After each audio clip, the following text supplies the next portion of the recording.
I congratulate all the Sahaja Yogis of Melbourne for doing such a wonderful job of this ashram and working it out with such dedication. Dedication is a very great, rewarding effort. Nothing can be more rewarding than dedication. It's so joy-giving and peace-giving and satisfying effort or work, you can call it. When it comes from the heart with love, when you try to do something, it works out beautifully and it shows its aesthetics, expresses, and anyone who sees that can see that it is done out of dedication. Example of dedication is Ajanta and Ellora caves are. These were the people who were worshippers of Buddha. Of course, they were not realized souls as you are. They were just worshippers of Buddha and they wanted to have their moksha, nirvana, or what you have got already. But they worked in that cave with such attention and such love that even when they were not in yoga, when they were not in union with God, they were so much blessed that in that dark caves where we cannot see with our normal eyes, we can't even see those things with ordinary lights. You have to use very strong lights to see them. In those days, they worked out in those dark caves such beautiful murals, paintings, reliefs, statues, every sort of thing, that it is surprising how they could do it. When we walk in, we have to use very strong lights, and because of these strong lights, that is fading. But we can see the dedication that they had to God. They did not believe in God, but to Lord Buddha, so that they can get their moksha, their self-realization. Maybe so many of them are born again today to get their realization. And they might be some of the Sahaja Yogis that we are meeting them in Maharashtra. Those who worked for Lord Buddha to express their love and dedication.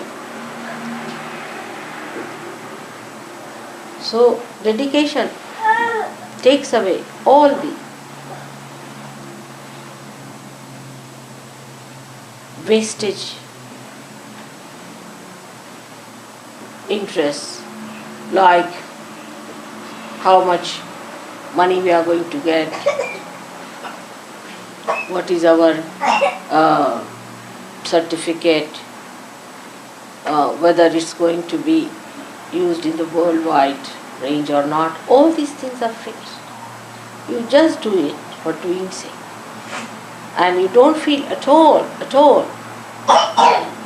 any pinch or any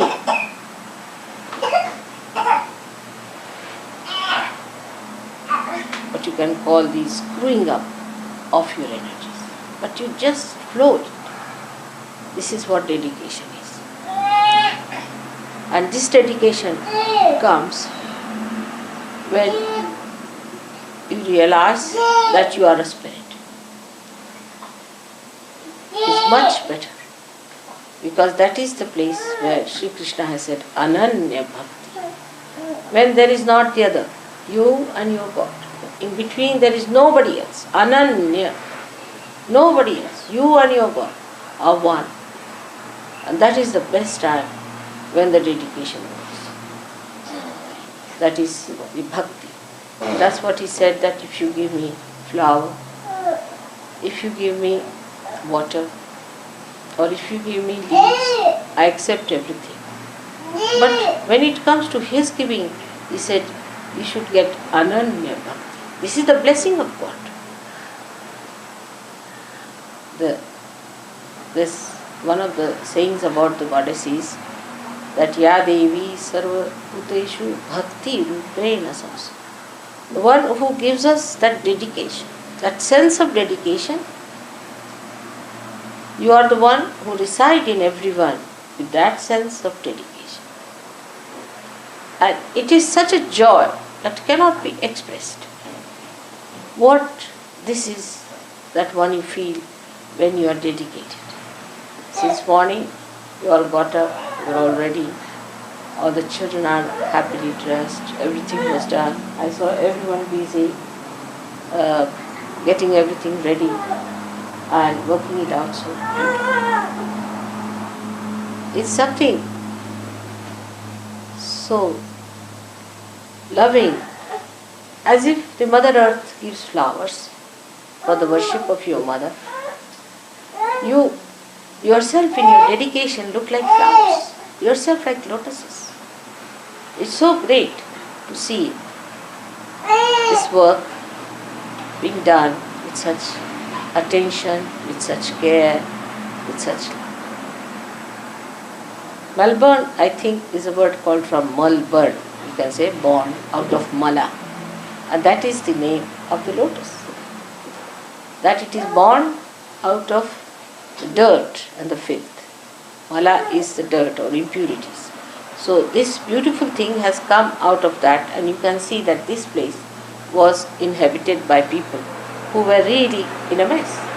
And out of that mess, you have created such a beautiful thing like this ashram, and is so much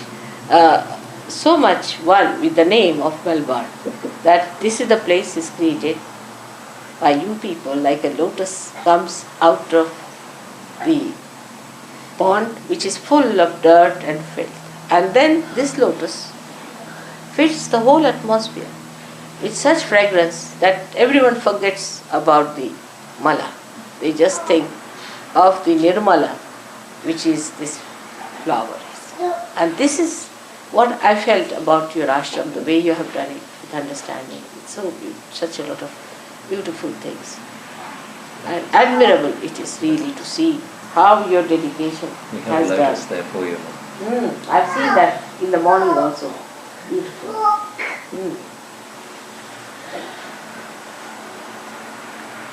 I'll start it. I told her that it will have fragrance.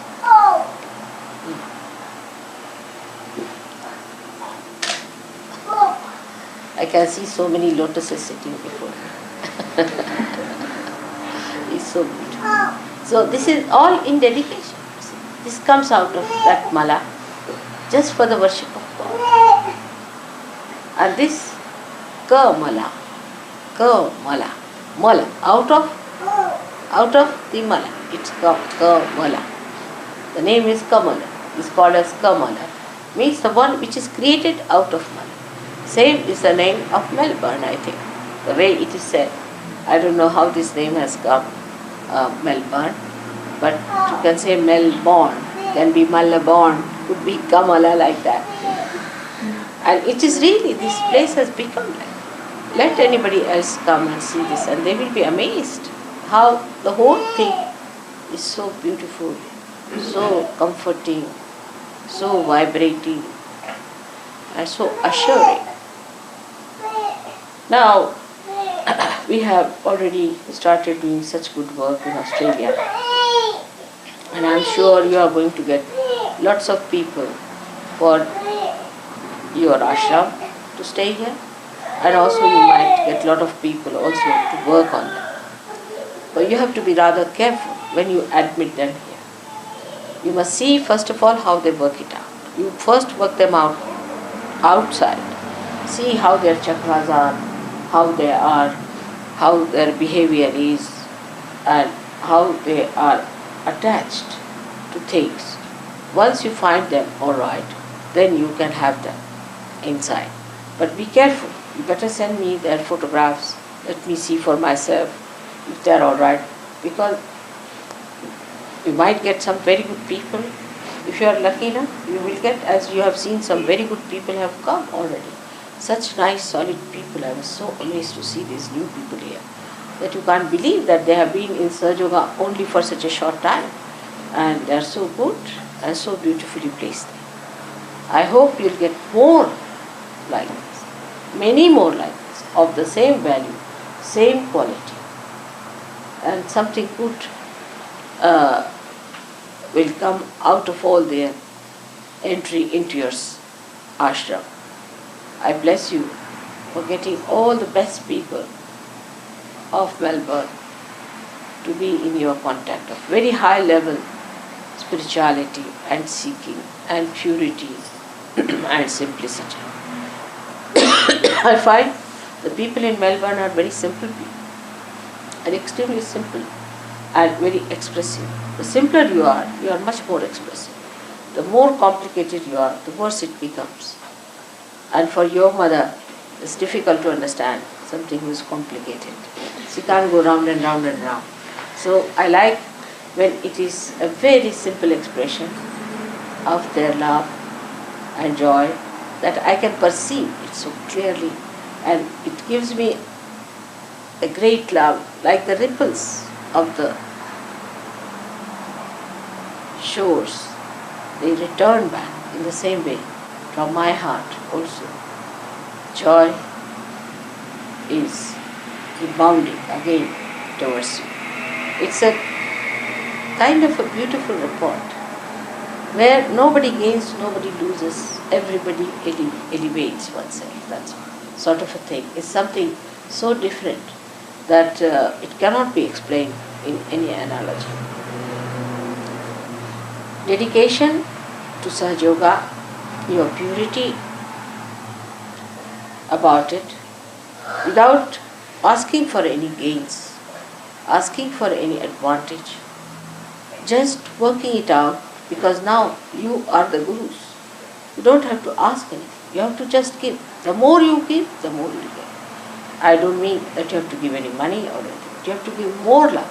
The more love you give, the more love you get. And that is how it is going to work out for all of you. I am sure a day will come when we will become extremely powerful in every place in Australia. Now we have chosen only 4 centers, and we have worked it out in a proper way, without going into quarrels, fighting, backbiting, all these small things, and selfishness. Especially with children, it happens, it's my child, like that. Try to share. Try to understand others also. If you bring sweets for one child, it should be for all of them. And also, if food also, don't try to keep back anything, because children will also learn these bad habits. Nothing to be kept back. Tell them how to share. That's something one must learn to teach the children, that they must know how to share, how to be gentle, how to be kind, how to be adjustable and not to be fussy. If some child is fussy, try to treat the child, because it's a disease which must be got rid of. So all these petty things, if you just now look after, then you will find your children are great, because they are born realized. And it's such a blessing to have born realized children, because God's attention is especially on you, because they are born realized children. So you must have full idea as to what is to be done with them, how to look after them, how to give them full nourishment of spirituality. You yourself should be so good that they should see you as a foundation, and they should try to follow you. It is not so much the precept of Sahaja Yoga which is important. One must know is the practice, because precepts are great. You know I am there, but the children are going to see you, not me so much. So it's better that you also practice Sahaja Yoga in your everyday life. And one simple word one has to remember is that you love your mother and your mother loves you. In the same way you must love others. But there's one thing that gives you the real idea of love is discretion. Spoiling somebody is not love. Ruining somebody is not love. Love is that which elevates you, takes you higher. False sympathies, identifications always spoil the lives of people. But discreet love. And love is the thing that gives you the power. Love itself gives you that wisdom to be discreet. Love itself teaches you how to be discreet. In a beautiful way, you have to be discreet, not to be harsh, angry, in a temper, but in a proper artistic way. You must know how discreetly you emit your spirituality to your children, to your friends, to your surroundings, to Sahajogis, and to the whole world. But first step, your attachment should be with Sahajogis. Never try to find faults with Sahajogis as far as possible. But if one person becomes too much, then all of you should oppose him and see to it that he is out of this place. But there could be few mishaps like that. Maybe some people, one person like that may go out. Then whosoever it may be, if he is harmful to Sahaja by any chance, and if you find there's something going wrong, you should see that that person goes out of this circulation of Sahaja. He goes out of Melbourne is the best. Such a person should get out of this place and should go to another center where he should be tried. That's how you can shift people who are little funny and misbehaving. For example, now as you told me about some other center, send that person to SIP or some other place to get corrected. If it doesn't work out in these 4 centers, then that person should get out of surgery. That's the only way for the time being. Get out of it, stay out, or maybe from one center to another center, when you send that person, ask him to get out of Sahaja Yoga, go and stay somewhere else, get lost. Maybe that person will be alright, because the negative forces are mostly entering through the people who are weak, who are low level, or who are attacked by possessions and things like that. So, because you know that water always goes towards the low level. In the same way, negativity always flows to the low level people. And these low level people try to drag other people who have gone higher because they feel jealous of them. If you find any such thing, then best thing is to ask such a person to get out of the ashrams, to go and stay somewhere else, or go away from the city for some time and then return back. So they realize what it is without Sahaja Yoga and what it is in Sahaja Yoga. So they get full idea as to what they are doing. Sometimes, Sahaja Yoga can be very much taken for granted because you get every blessing.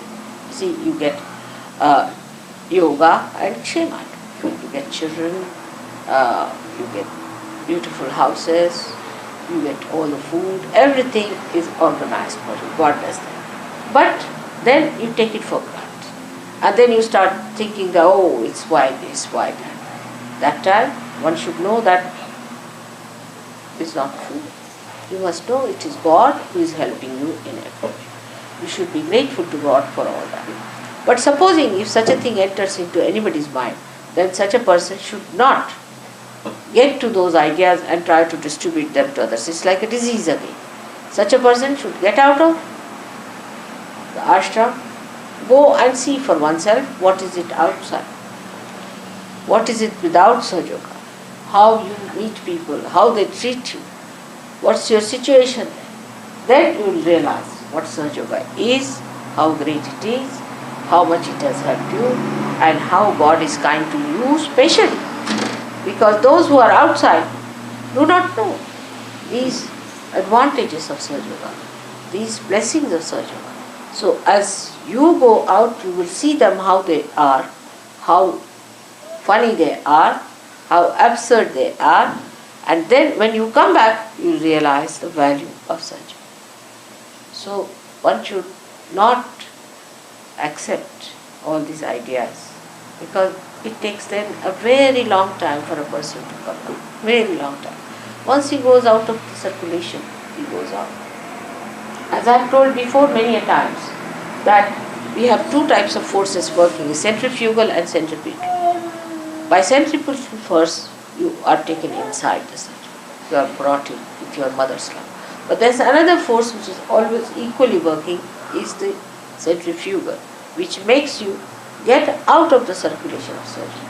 And you go at a tangent. You see, when you are moving something, say a stone or something fixed with a thread or with a rope, and you are moving it, suddenly you find the same thing which you are controlling from the center just gets out in a tangent. In the same way, it happens in surgery.